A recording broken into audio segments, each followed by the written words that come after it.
Good afternoon, everybody. It is Thursday, April 2nd. This is our second ELA class of the week, and this is our first video today. This is our Do Now video. The password for today's video is bicycle.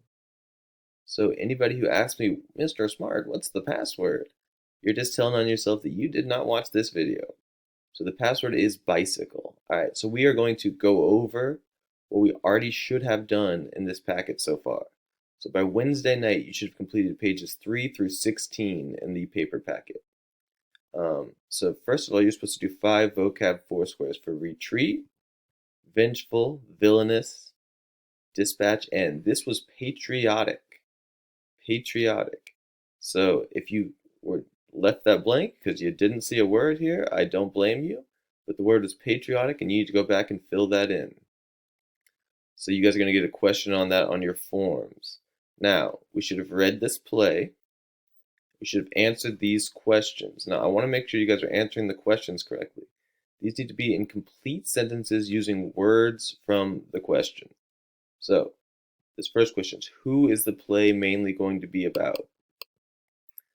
You should be able to tell what the question is just based on your answer. This play is going to be about Emily Geiger. So based on this answer, I can assume that the question was, who is this play going to be about? If I just put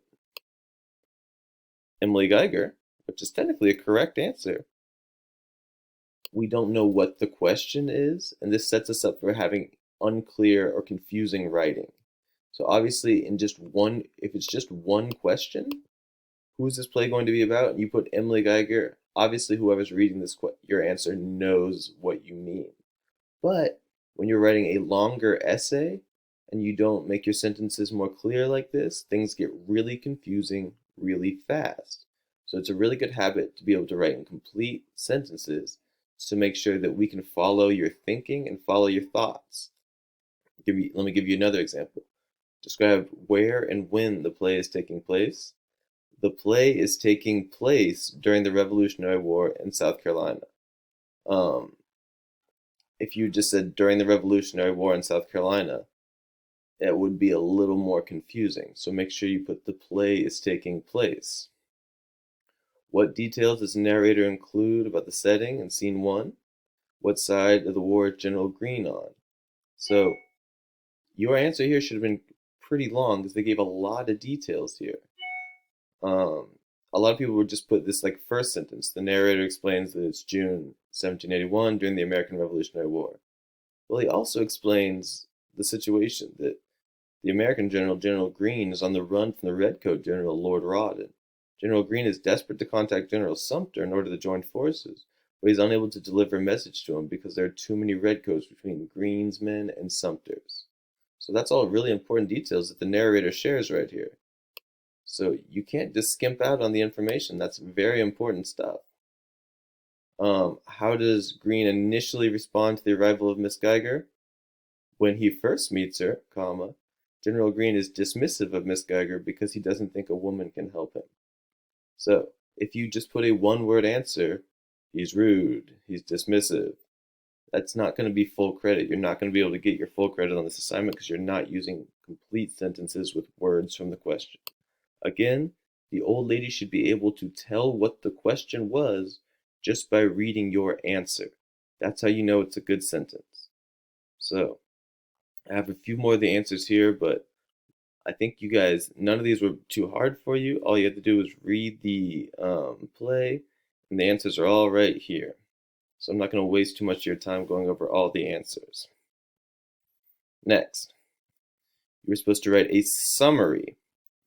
Your summary is supposed to explain who it was about, who's the somebody, what that somebody wanted, what the conflict was, but what happened to keep them from getting what they want, and so what they did to overcome that conflict. So I was starting to write my own summary, and then I got somebody sent one to me, and it was so good that I decided to steal theirs. So Sean Garris, congratulations, you wrote a much better summary than I was writing, so I just decided to copy yours. So this is Sean's summary, and let's see if he includes the somebody, the wanted, the but, and the so. So I'm going to highlight in yellow the somebody, blue the wanted, green the but, and pink or purple, whatever you want to call this, the so. So somebody. In June of 1781, Emily Geiger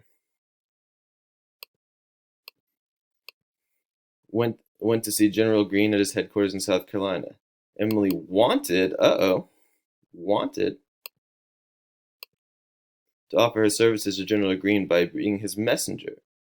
At first, General Greene laughed at her and did not take her seriously. Emily tells him that she wants to help somehow because she's not permitted to be a fighter. She mentions to him that she's the best writer in Newberry County and can deliver his message to General Sumter very fast. While trying to deliver the message, Emily was captured and taken prisoner. I think he meant taken, but again, he wrote a great summary. I think we can let him slide on that. She was eventually let go because the redcoats couldn't find anything on her. Once Emily made it to General Sumter, she recited the message that she memorized because she ate it when she was captured. So all of that stuff is the but, right? These are all the conflicts that she went through. So this is all but, and it's a really good job of explaining the conflicts, because there wasn't just one conflict. First, General Greene's rude to her, then she gets captured by the British, and then she makes it to General Sumter. And General Sumter at first is pretty rude to her too, so I could probably put this under Greene as well. But eventually, he's very grateful to her that she made it through, and she succeeds in her mission. So this is a really excellent job of doing the somebody, wanted, but, so method.